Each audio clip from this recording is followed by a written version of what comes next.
Welcome to the Learning Pines YouTube. We hope this video helps. In this video, I will explain how to sell items on Kijiji Canada.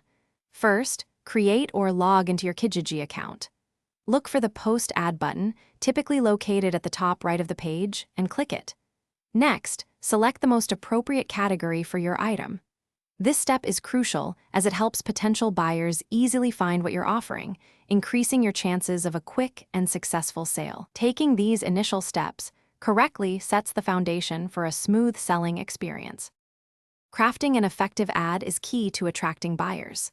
Start with a clear, descriptive title that highlights your item's main features. Upload several high-quality photos taken from various angles. Good visuals are incredibly important. In your description, be thorough, mentioning the item's condition, any unique features, and even minor flaws. Finally, set a competitive price by researching similar items on Kijiji, aiming for a fair value that encourages interest and a swift sale. Effective communication and safety are paramount when interacting with potential buyers. Respond to inquiries promptly and politely, providing honest answers to all questions about your item.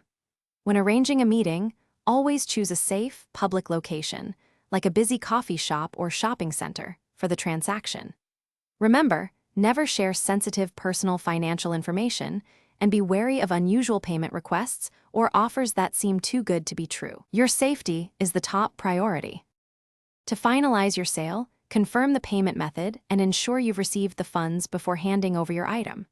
For local transactions, accepting cash is often the safest and most straightforward option, minimizing risks.